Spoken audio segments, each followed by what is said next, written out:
Bueno, pues es un verdadero placer inaugurar estas jornadas con la figura del abogado norteamericano James A.Goold. Como sabéis todos vosotros, James A.Goold fue el abogado que defendió de una manera implacable y exitosa los intereses de España ante los tribunales norteamericanos. Así que, ¿quién mejor que él para contar las claves de este litigio? Litigio que, como ya se ha dicho en esta mesa, se demoró innecesariamente.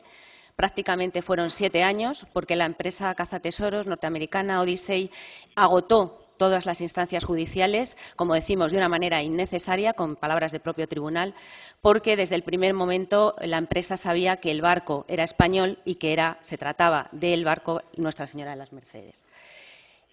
Como decíamos, es un honor que James pueda darnos las claves de este litigio, pero antes de darle la palabra sí que me gustaría resaltar que, aunque muchos historiadores dicen que los grandes momentos históricos no son fruto de una sola persona, sino que son la suma de los esfuerzos de muchas, y en este caso es así, como hemos podido observar a lo largo de esta mesa, como se ha dicho por todos los representantes. En este caso sí que hay que destacar su figura, porque su estrategia, su minuciosidad a la hora de plantear todos los trabajos previos a este caso fueron determinantes para que se diera lugar a ese número de decisiones absolutamente coherente por parte de todas las instancias judiciales de los tribunales norteamericanos que, de una manera repetida y reiterada, dieron la razón a todos los argumentos establecidos por España.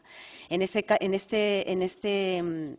por eso que este caso se ha convertido en un auténtico precedente jurídico internacional, como ha dicho nuestro director general anterior, y es el momento en el que James nos puede dar todas esas claves que actualmente se convierten en un reto, porque realmente tenemos muy poco tiempo para resumir esos 7 años de batalla judicial. Es tu momento, James. Muchísimas gracias.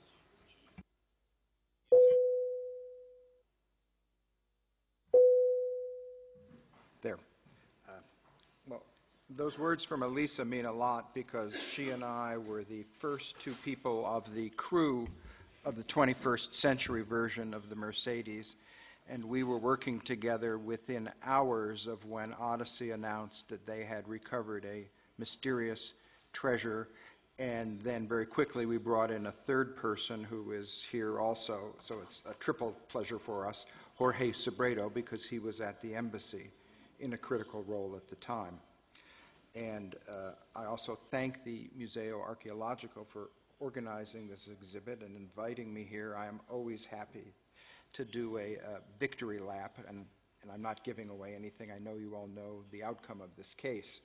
From the start of the case, it has also meant an enormous amount to me that the cultura and the people I work with and the government and the people of Spain placed their trust and their faith in me in this matter, which I quickly came to appreciate was viewed as a matter, as the Prime Minister told the legislature, a question of national pride and patriotism. And I don't even speak Spanish. So that got to me at that point, and I knew I'd have to work twice as hard. The other low point while I'm doing those is that early in the case, my wife presented me for Christmas with a full-size, it's not here anymore, a full-size reproduction of the painting that was the backdrop for the previous speakers, with the complete frame, and it looks just exactly like it does in the museums as the painting of the sinking of the Mercedes. And I was awestruck at first, and then I realized I better win this case, because what's going to happen if I don't? It's going to be on my library wall for decades, and I'll never get it off my back. So it's still there, I'm happy to say. I will try to go fast and cover some of the sort of behind the scenes of what it took to win this case, what the challenges were that we faced, why, unfortunately, it took so long, and it took way too long. But that was not our fault for lack of trying. And I did have the pleasure of being here a couple of months ago when the exhibit opened, and the Queen, now Queen, came directly over to me and said she'd been following this, and I don't think I'm giving anything away by repeating what she asked me. And she said, I've been wondering all these years, how many lawyers, how big is your team? And I said, well, I'm by myself, and that's basically how it's been.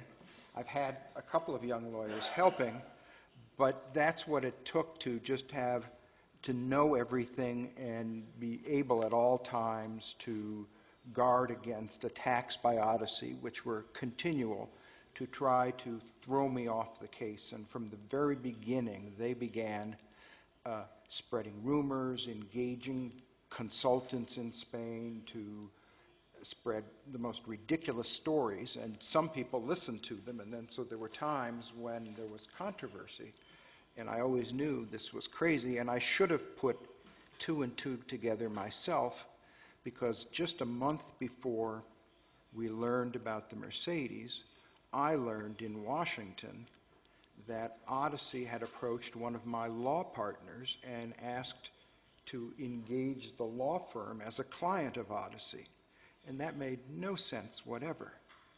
And I realize now that I should have instantly realized that meant they were about to begin operations on a Spanish ship, and they wanted to knock me out from being eligible.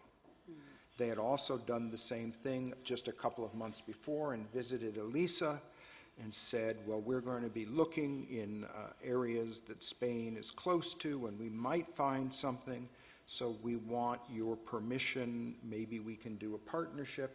And Elisa was smart enough, and she's not new at this, to say no, and to say no strongly enough that they were unable to spin it into a partial yes. But again, that created a lot of confusion at the time. And finally, I should disclose that my true objective being here today is to persuade the Director General to send the exhibition to Washington, either before or after Alicante, and I'll follow up on that. But let's begin. I want to give a sense of how much fun it was, how much of an adventure it was, show you some of the things that we couldn't put on in the museum, but I could get access to as a lawyer because they were evidence in the case turned over to me by court orders, and I can use them for transitory educational purposes. So we all agree that that's what this is. Now, this case, of course, began in the United States when the coins and other artifacts were brought. And in the United States, the view is that firms like Odyssey are part of the cowboy adventure tradition. And so you'll see that in this video clip, I am the bad guy raining on their parade. Do we have sound? Underwater. Greg's stem has 17 tons of silver pieces of 8, and there's more. Something about gold. The coins were lost 200 years ago. Now, this cargo sparks an international incident. They will probably throw me in jail. At stake, $500 million. What Odyssey has done is morally and legally unacceptable. The battle for the Black Swan treasure has begun. You can see I am like the Wicked Witch. And that was Admiral Teodoro de Leste, who was the head of the Naval Museum at the time and played a vital role. Odyssey began when this hit the newspapers, and Jorge Sobredo and Elisa and I began using, thank goodness for email. It was immediately because of the release of these photos, and we all take tremendous personal pleasure that a number of these buckets are now on display, because these are the buckets that Odyssey obtained in England. They're English measure because they got them in Gibraltar, actually, in the UK. And they had a Boeing 757 filled with these buckets without disclosing where they had come from. And of course, they had gone in front of the stock exchange where their stock had quadrupled with talk of $1 billion of the most spectacular coins found ever. And we're not stupid. we thought right away, this is probably going to be something of great concern to Spain, but they were revealing nothing. And the coins that you see in the bucket were all photoshopped, so there was no King Carlos, or no recognizable King Carlos on them. We did learn through the Navy, and this is a plot of their ships' movements for 6 months, and you'll recognize the Straits of Gibraltar, that they had been very active, and these are electronic signal records, very active east of Gibraltar, but then over to the west, just south of Portugal, you can just barely see a few dots. And they're at 2 in the morning, 3 in the morning, 4 in the morning, separated by days. And so Elisa and I went weeks, what is going on? Now, this was before the Malaysian aircraft situation where this kind of information everyone now sees in the newspapers. But these were electronic handshakes up to the west in the Atlantic.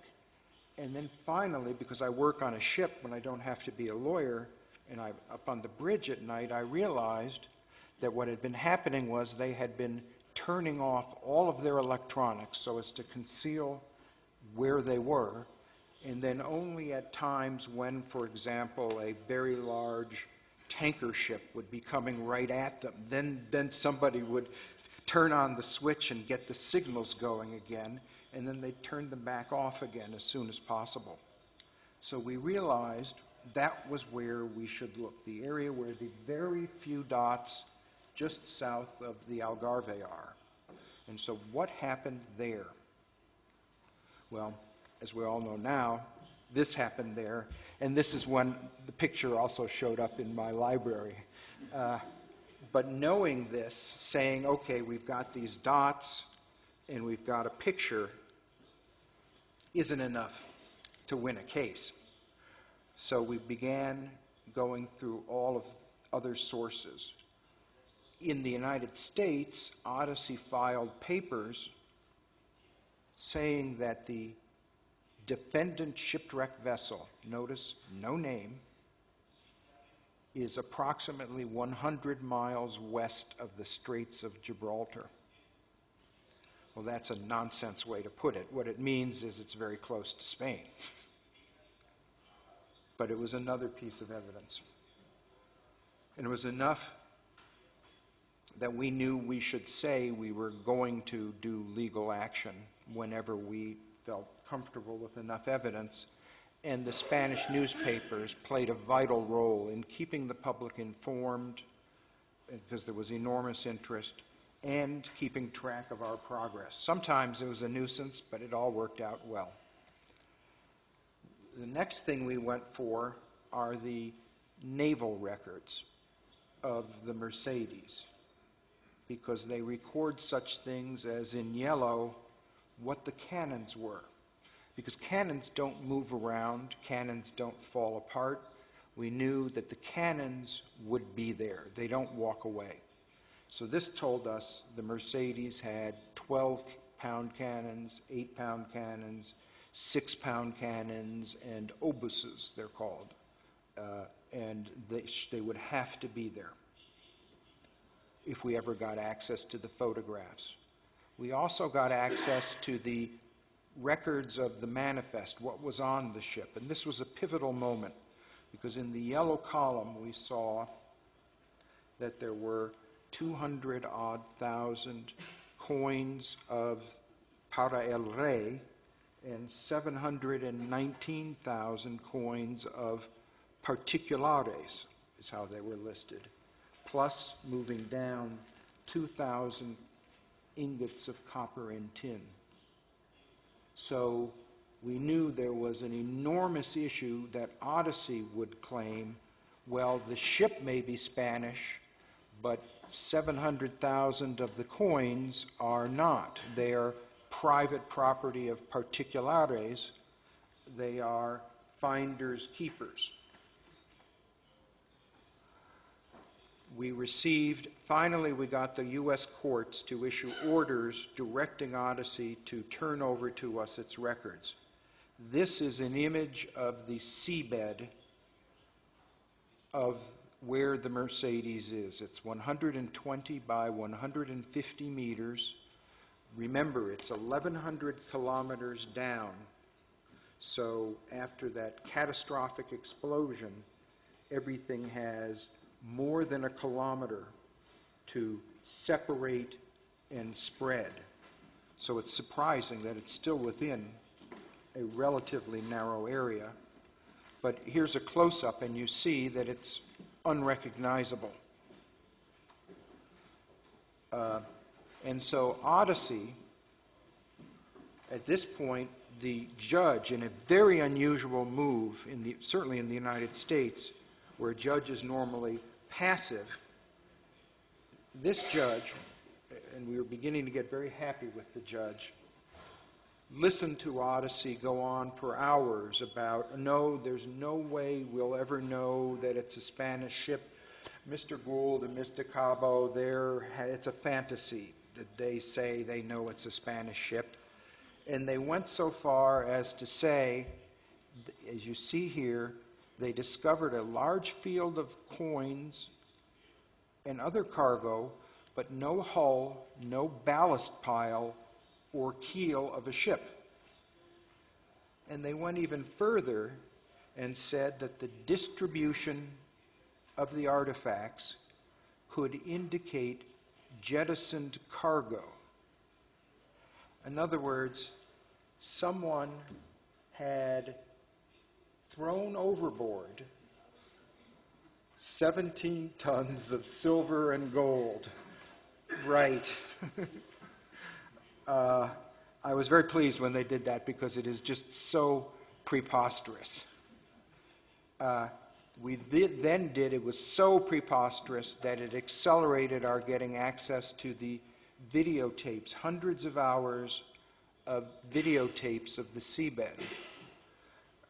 Fortunately, there's something called fast forward. So I did them all in my home, but with 2x, 4x, 8x, and then slow down whenever something would come into view.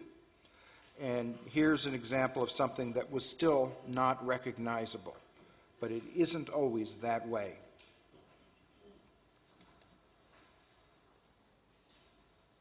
This is 1,100 meters down.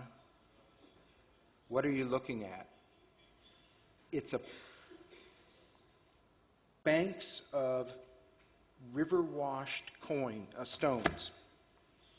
Those are the stones that ships of that era used as the ballast. They have no reason for being there. 30 miles south of Portugal, 1 kilometer down, unless that's a sunken ship. And sure enough, the wood that you can barely see is a part of the ship's keel. So that showed immediately that Odyssey was lying about there being no evidence of a ship. Throughout the area, there are the coins, chests of coins, in more or less their original condition. This was a terribly important photograph for Elisa and Jorge and I, because here you can see an ingot of tin, an ingot which has got the irregular shape, an ingot of copper which has the rectangular shape, the chests of coins, and a gold, it's called a snuff box, which is on display in the exhibit. So at that point we had the mixing all together in one image of the three things that would be distinctively the Mercedes. That's more of the same. There were also images a little more theatrical, like this, a cannon that had come straight down into the seabed, and it had matched exactly the Spanish Navy specifications for frigates issued the specifications issued 2 years ago, which are in the Navy archives. And there's an exact match of this cannon on display in the Navy Museum. And I could use something like this cannon to show the judge that this just isn't naval junk. These are pieces of history. They have significance. They are museum objects. That meant a lot. This was the piece that holds the rudder onto the onto the stern of the ship. You can see the pins there, which tells you that it was originally the wooden rudder. The wood is all gone. That's what happens at this depth.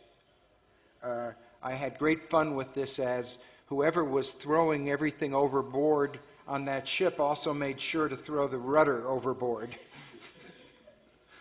Here are examples from Spanish Navy ships of that time that are in museums in the Cadiz area.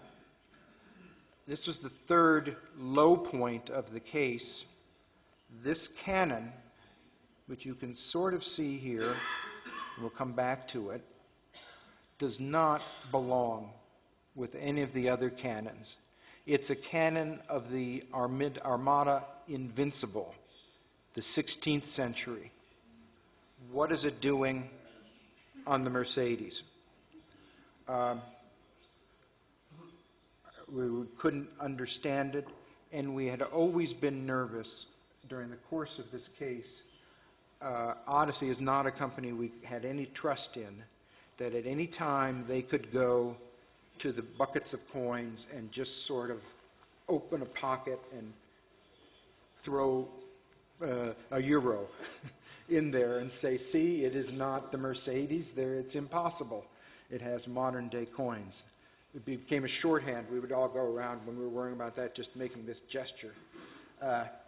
So the cannon, you can see there, it's a dolphin handle, which was a common motif, turned from a low point in the case to a high point, because going back to the manifest of what was on the Mercedes, sure enough, down at the bottom, 2 cannons of bronze, obsolete.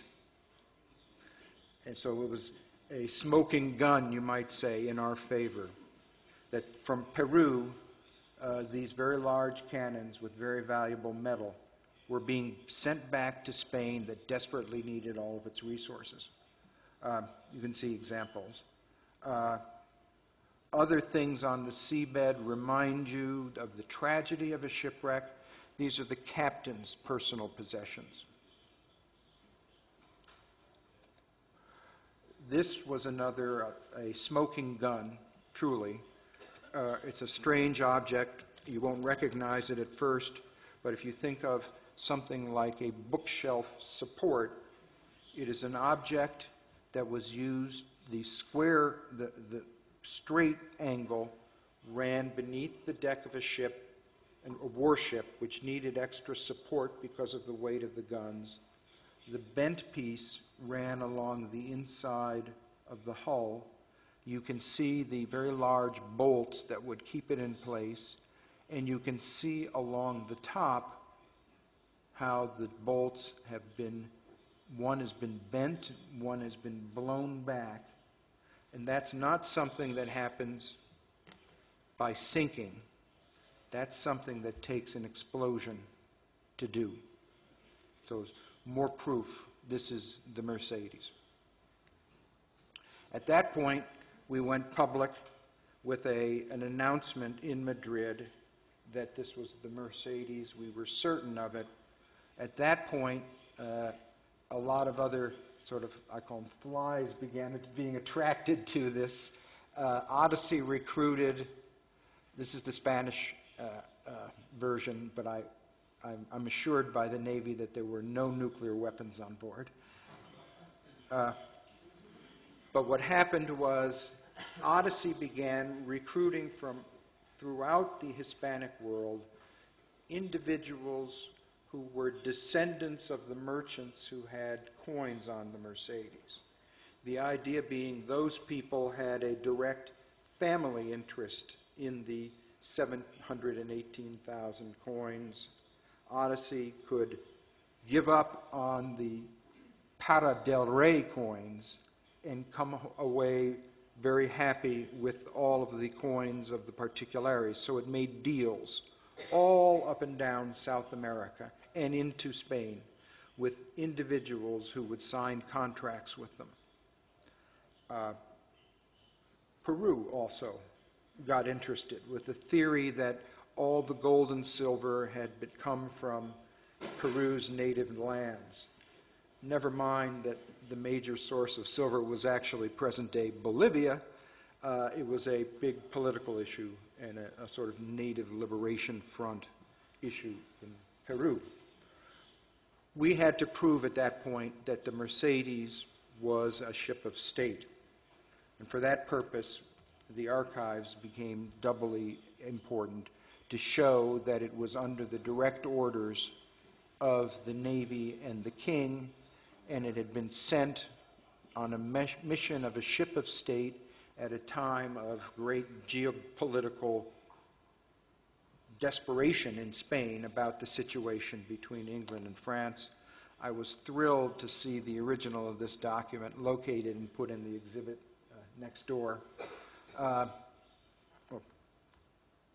Another was that once Mercedes was in El Callao, again, the King and the Navy reached out to control its movements, put a hold on it in El Callao while they waited for word about whether Spain was at peace or war. Of course, the British learned everything at the time, and so they were waiting for Mercedes and her sister ships when she was one day's sail from Spain, and intercepted her in a sneak attack. And it made a great deal to Spanish history and to this case that the King declared war, as he announced in the Gazeta de Madrid, because of the abominable surprise attack and capture of the Spanish frigates. The King had reached the weighty decision of going to war with the King of Great Britain, an absolutely pivotal, certainly for all of Europe, historical event. At about the same time, we learned from a very helpful Spanish lawyer that there were documents at the Royal Treasury Archives that should be investigated about what had happened in the aftermath of the sinking of the Mercedes. And the dust was blown off boxes dating back to 1824 and extending all the way to the early 20th century, which traced a process in which Spanish citizens who lost money on the Mercedes, the 719,000 pieces of the Particulares, were given the right to receive reimbursement from the Royal Treasury.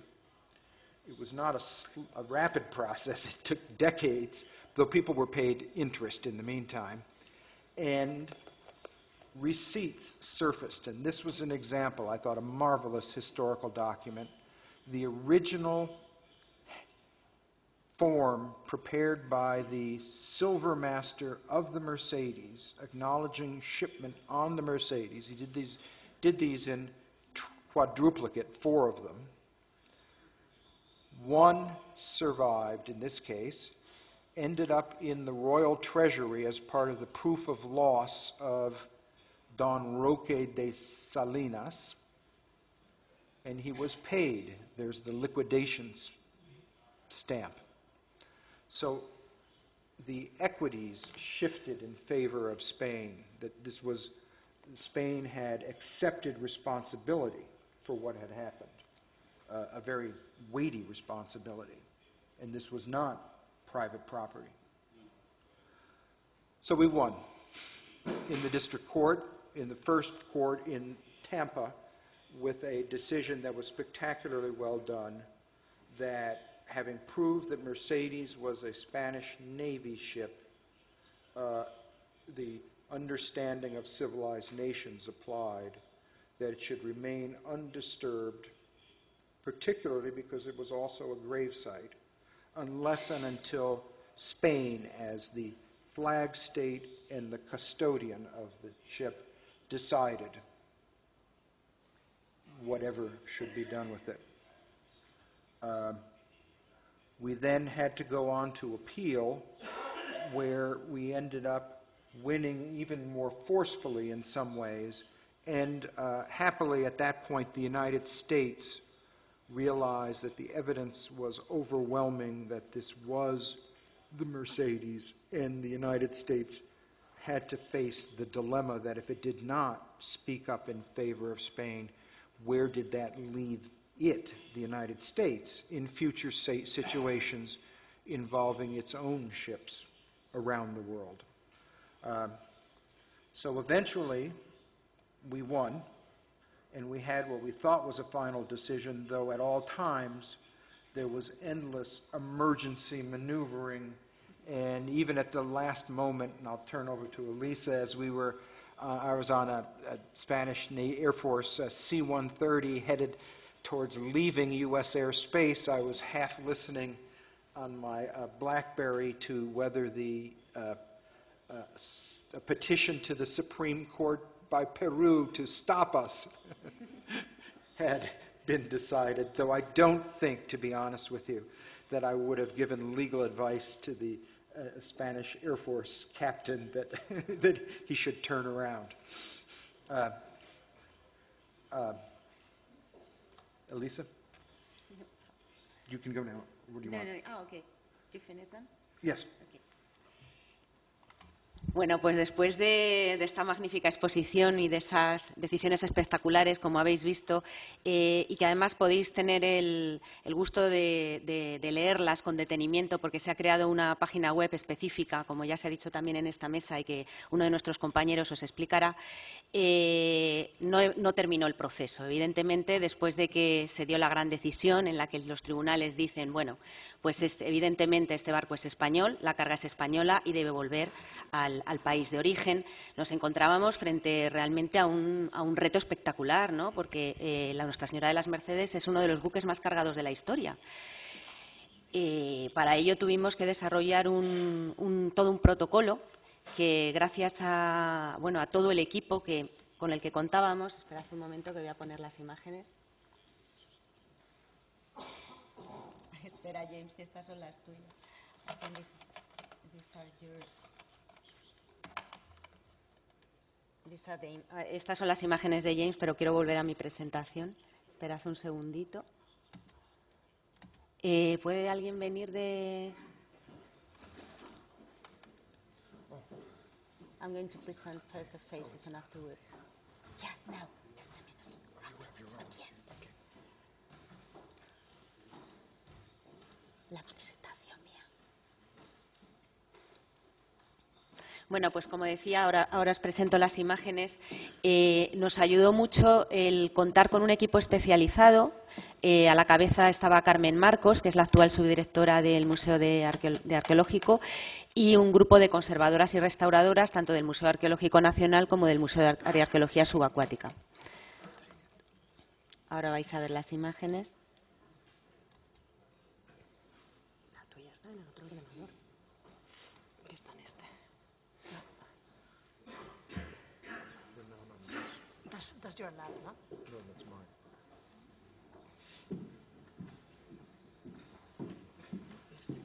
Es que está en el otro. ¿No estaba aquí? ¿Estaba aquí? Sí, espera. Viene ahora. Ah, estaba en este. Está en el otro. Es que este es el de James, ¿no? Ah. Sí, no lo va a encontrar porque hay que cambiar el cable para ver la pantalla. Es un ordenador diferente. Sí, está en este. Está en el de aquí, ¿no? Sí, pero ¿tienes tu pena aquí, si no? Sí. ¿Y si lo ponemos aquí en este momento? Lo tengo en el bolso. Espera, un momento. Lo tengo ahí en el bolso.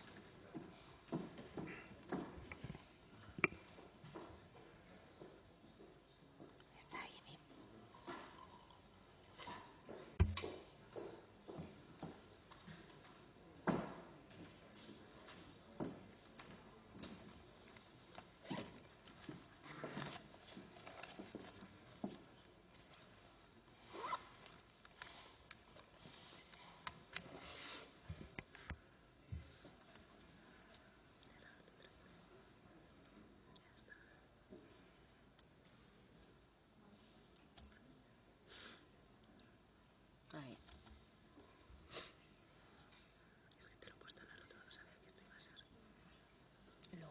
Estas son las imágenes de James.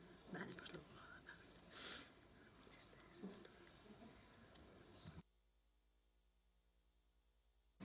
Bueno, pues como decíamos, la primera fase era un auténtico reto, que era trasladar ese voluminoso cargamento desde Estados Unidos a nuestro país. Y como decía, bueno, nos ayudó el magnífico equipo con el que contábamos, como decía, a la cabeza de Carmen Marcos, la actual subdirectora del Museo Arqueológico, la ayuda que recibimos, por supuesto, de nuestra Embajada de España en Washington, que fue fundamental, y también las peticiones que habíamos hecho previamente a los tribunales, que nos las concedieron las dos veces, en el 2007 primero y en el 2012 después, para asegurarnos, obviamente, de que el cargamento que nos íbamos a traer era el de Nuestra Señora de las Mercedes. Además, la segunda vez que se fue, se hizo un minucioso estudio por parte, sobre todo, de Carmen, que es especialista en numismática, y que le dio tiempo a poder inventariar todas las monedas de oro que había allí, las 212 monedas. También, de una manera aleatoria, lo que hicimos fue abrir diferentes cubos para asegurarnos de que ese era el cargamento que nos íbamos a traer. Aquí tenéis varias imágenes de los cubos que ya son conocidos por toda la sociedad. Aquí algunas imágenes de Carmen, que está verificando esos datos que ya había hecho en esa primera inspección. Son las monedas de oro, verificando que son con la efigie de Carlos III, de Carlos IV, las cecas, que luego posteriormente nos hablará de ellas, que son todas de Popayán, de Potosí, de Santiago de Chile y de Lima. Y posteriormente las monedas de plata, que algunas de ellas estaban individualizadas e incluso algunas, como decimos, ya casi en paquete regalo para la venta. Estos son los cubos, que también fue toda una lucha final que James nuevamente consiguió, puesto que nos planteábamos dos escenarios. Uno, que teníamos que traer toda esa carga en unos cubos que ya habíamos encargado, por si acaso no nos los podíamos traer en los originarios, que facilitaba muchísimo la tarea, que así fuera, pero nunca sabíamos lo que nos iban a decir los tribunales. Los tribunales ya al final del proceso realmente estaban de nuestro lado, como ha dicho James, porque estaban bastante hartos de la actitud tan desafiante, tan mentirosa, con esa mala fe que habían actuado en todos los recursos que había planteado la empresa. Y entonces yo creo que eso ayudó de alguna manera a que dijeran que sí, que efectivamente esos cubos nos los podíamos traer. Aquí veis parte de la operación. ¿Qué es lo que se hacía? Se verificaba primero el pH del agua para ver cuál era esa disolución en la que se contenían las monedas. Algunas se encontraron que eran concreciones, como habéis visto en la exposición, que no estaban sueltas, que tenían la forma todavía de las sacas en las que venían. Se pesaban y se volvían de nuevo a meter en sus cajas originarias, con una etiqueta, como veis aquí. Aquí esta imagen me encanta porque da cuenta un poco de ese movimiento de todas las personas que estuvieron ahí, que en un tiempo récord, tengo que decir, porque en principio nos habían dado 3 días, pero de repente, súbitamente, al segundo día, la empresa dijo: esa tarde tenéis que terminar. Y bueno, y se consiguió. Realmente fue un trabajo de equipo espectacular. También nos encontramos con los famosos lingotes, que pesaban entre 80 y 115 kilos. Aquí veis la báscula que nos dejó la empresa Odyssey y que, debido al peso que tenía uno de ellos, pues tuvimos que adquirir otra porque se estropeó la báscula de la propia empresa por el peso del lingote de 115 kilos. Y aquí tenéis los pequeños objetos, no por ello menos importantes, que habéis tenido la ocasión de ver en la exposición, que son las maravillosas cajitas de rape, algunos restos de madera, la polea.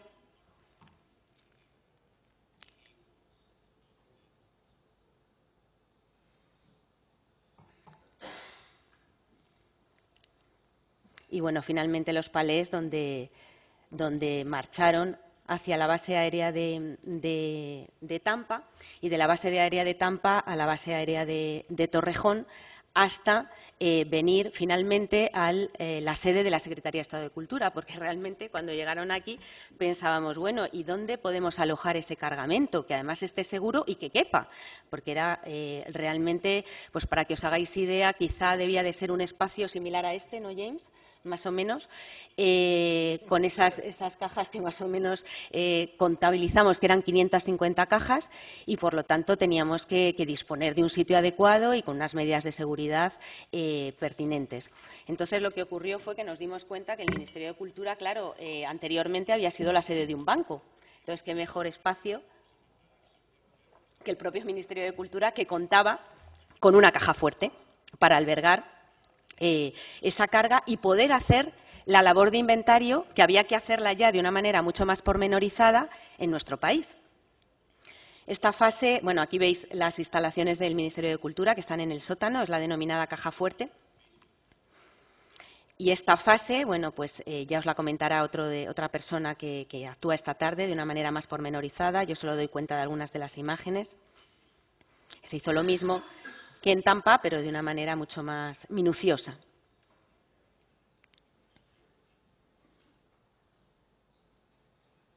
Como podéis ver aquí, arrojando un número total de monedas de 574.553.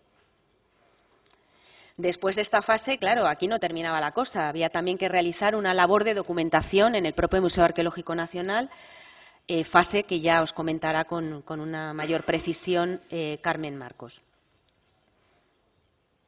Algunas imágenes de las monedas de oro y de plata.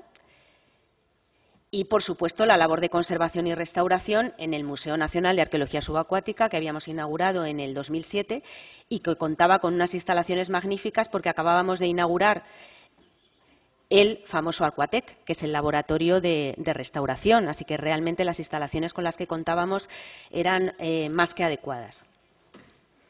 Todo ello para decir que, y no me voy a detener más, es que realmente todas estas fases y esa minuciosidad y rapidez con la que se hizo todo dio lugar a que pudiéramos organizar una exposición de esta magnitud y con esta calidad. Sin todas esas fases previas hubiera sido imposible poder llegar a tener una exposición de este calado, ¿no? Y con ese doble discurso, ¿no? Que es como dijo la directora anteriormente de la ACE. No se trataba solo de explicar la maravillosa y espectacular historia de la fragata Nuestra Señora de la Mercedes, que realmente tiene una historia fascinante, que puede ser fruto de novelas, películas, etcétera, ¿no? Sino que además de eso lo que tratábamos desde el Ministerio de Cultura y desde todas las instancias, tanto Asuntos Exteriores como Ministerio de Defensa, era poner de manifiesto la importancia que tiene proteger el patrimonio cultural subacuático. Mientras que con el patrimonio arqueológico terrestre sí que consideramos que existe una cierta sensibilidad por parte de la sociedad, de que es un patrimonio con el que no se puede comerciar, con el patrimonio cultural subacuático no sucede así, ¿no? Quizá pues todo ese imaginario fruto de la literatura, del cine, que nos ha vendido a estos cazatesoros casi como los grandes héroes de la historia, había que desmitificar todas estas imágenes, darle la vuelta a la tortilla y decir no, el patrimonio cultural subacuático no se puede comerciar con él, no es objeto de explotación comercial, es un patrimonio que pertenece a todos, es un patrimonio común, es un patrimonio de la humanidad y se merece una exposición como la que hemos tratado de mostraros. Y todo ello también en coherencia con todas las políticas que llevamos haciendo desde el Ministerio de Cultura, porque esto, como también decía el director general, es fruto de una coherencia de hace muchos años, ¿no? Desde nuestro compromiso con la Convención de Patrimonio Cultural Subacuático, que España ratifica en el 2005, realmente, y un país como el nuestro, que tiene tantos pecios, tanto dentro de nuestras aguas como en aguas exteriores, tenía que llevar una línea, como yo creo que estamos haciendo con todos los ministerios implicados, con esa ratificación tan precoz, con ese plan nacional en el que estamos todos implicados, con ese museo específico, ese Museo Nacional de Arqueología Subacuática, continuando con este caso que se ha convertido en un auténtico precedente jurídico internacional y culminando con esta exposición que además va a itinerar, como hemos dicho, no solo por España, sino que esperemos también por algunos países iberoamericanos que tienen relación con el cargamento, tanto desde un punto de vista histórico, cultural, arqueológico y, como decía James, esperemos que pueda ir a Washington también. Bueno, pues antes de terminar, yo creo que James tiene algunas imágenes bastante impactantes de todo ese recorrido que hizo la carga de la Mercedes por las calles de Madrid. Así que, bueno, como tenemos unos minutos, si no os importa esperar, vamos a ponerlas. Sí, ahora le decimos a María.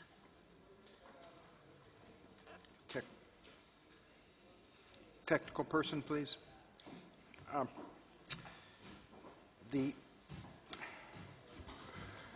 We thought the show was over when the C-130s landed.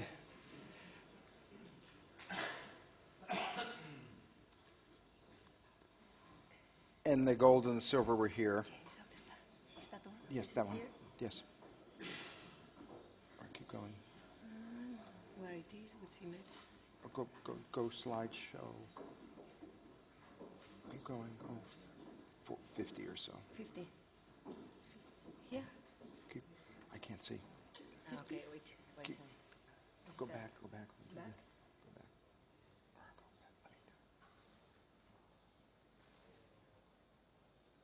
Yes. Now go do slideshow. Yes, do slideshow. Start slideshow. Yeah. Oh, Yes. that one? The other one. The other one, the 46. No, go back one.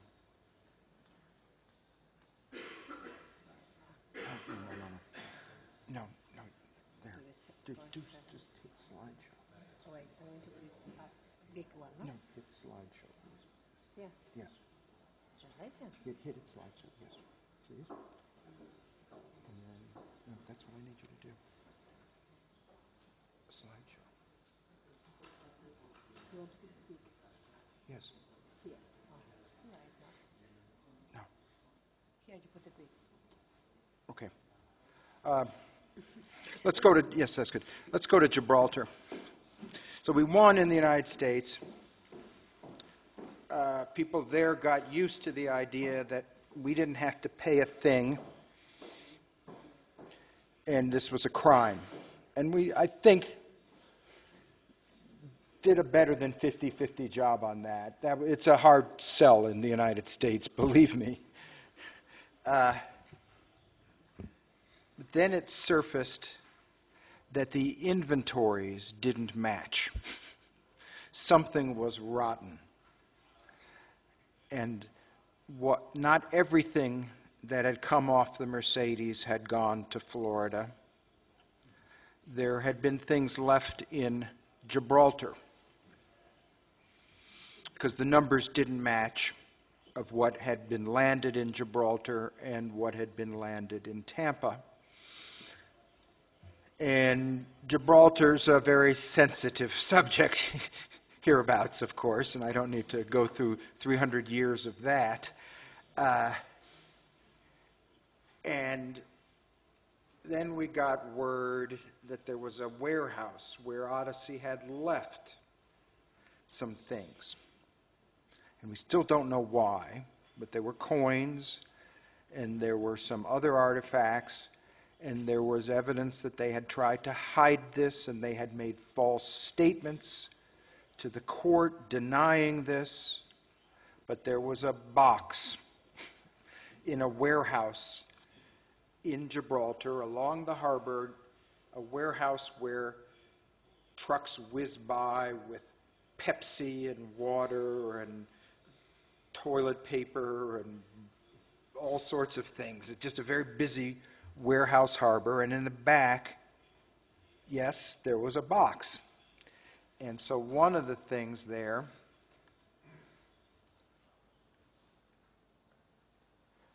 was this. This is after it got back in safe hands. And so it was a lot of almost pushing and shoving. And I felt a little lonely there because folks who were terrifically valuable, like Carlos Maldonado, probably couldn't come to Gibraltar. It was decided, I guess, for political or diplomatic reasons, that if I had a sort of private law firm card, that's better than being the King of Spain or something, or an admiral showing up in Gibraltar wanting cooperation from them. So we ended up at a warehouse, and this was one of the things which was in a baggie. And it was just a rough piece of copper at first, in water.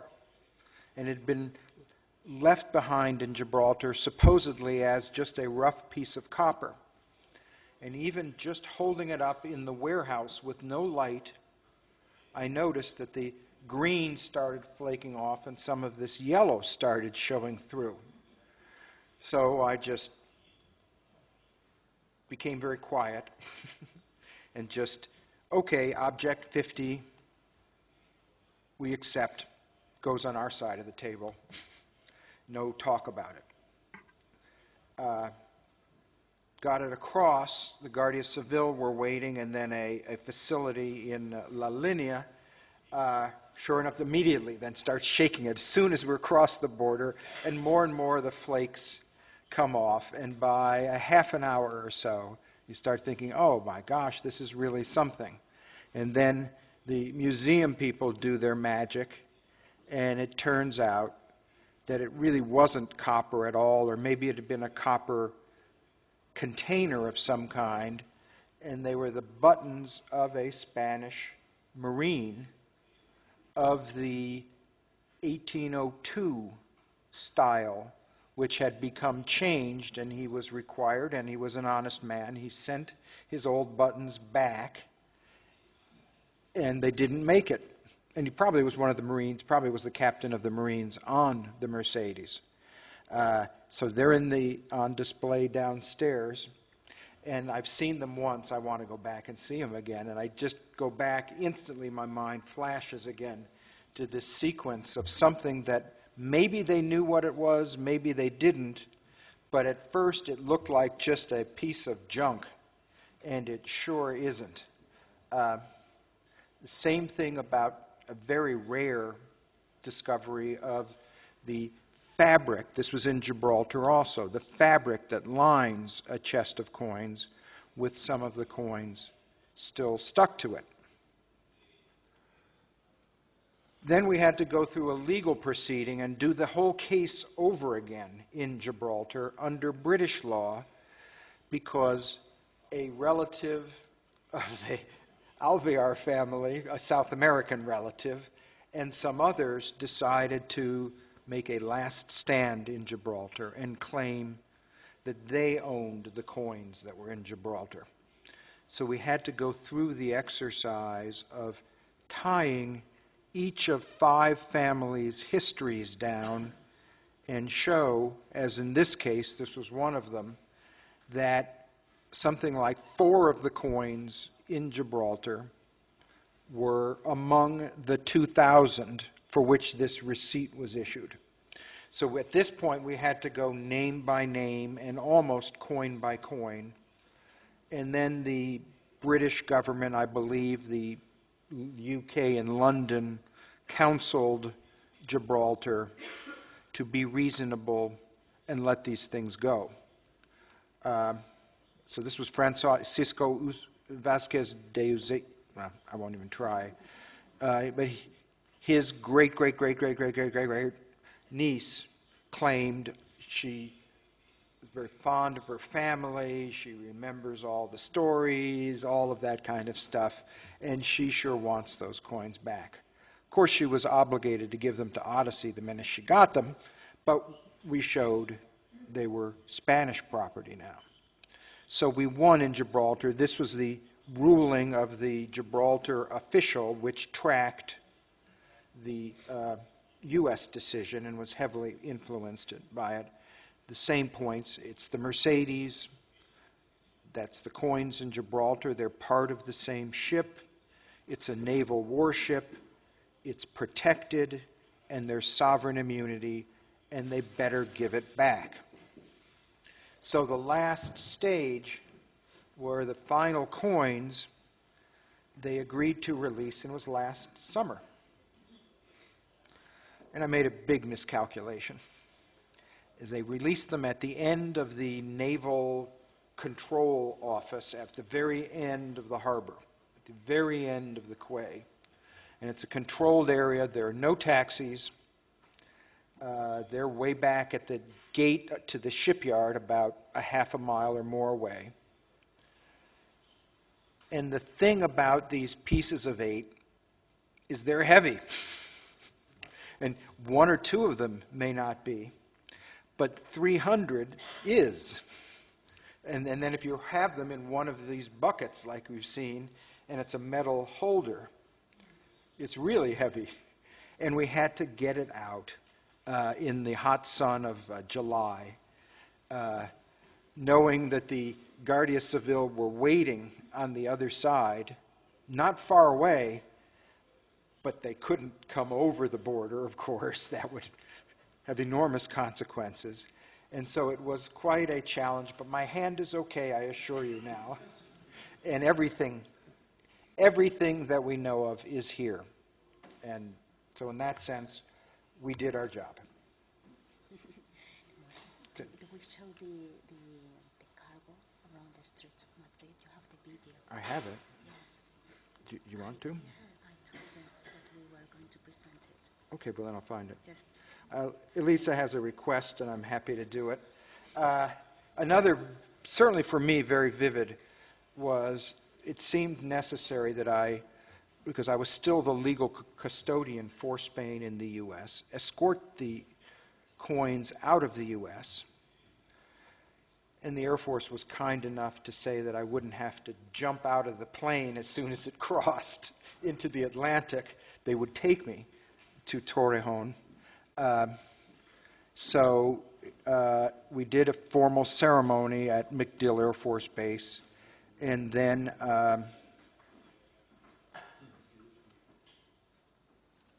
that was my bag there by the door. And the ambassador gave a very nice speech, and we finished the loading. And then this shot, this is me in a sweater, and it was just at the moment of no return. That we were going to go, it was going to happen. I had just gotten word that the Supreme Court had closed out the last issue in our favor, and so it was time to go home. And then we came home.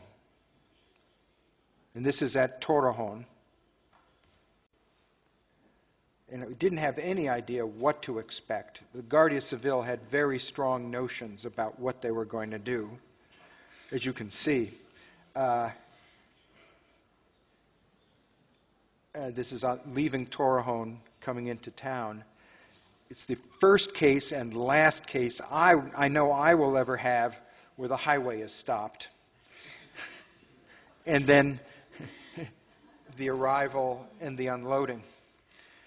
And I will tell you that when they pulled up on Gran Via and then turned off to Plaza del Rey, it was really because neither I nor Carlos, who was in the car, or the Director General of the time, I think had perfect faith that we knew what was going to happen, and we didn't know whether the Guardia Civil had made some other plan or not, and so it was a very nice occasion when we pulled up at Plaza del Rey.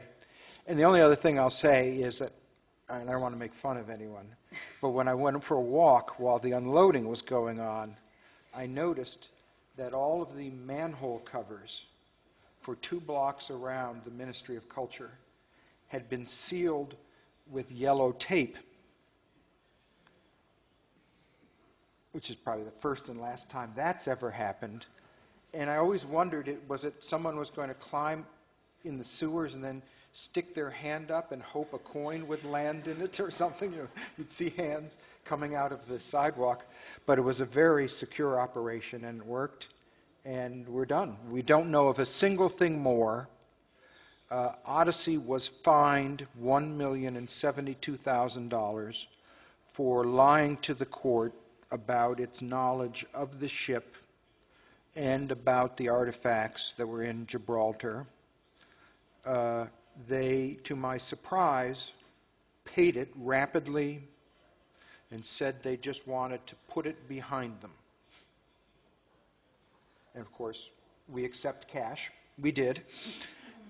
And now they have announced that they have a different business strategy. We don't know quite what it is, but we do know that a number of projects they had been talking about that involve Spanish ships seem to have been canceled. So we can also take some pride in that. Thank you very much.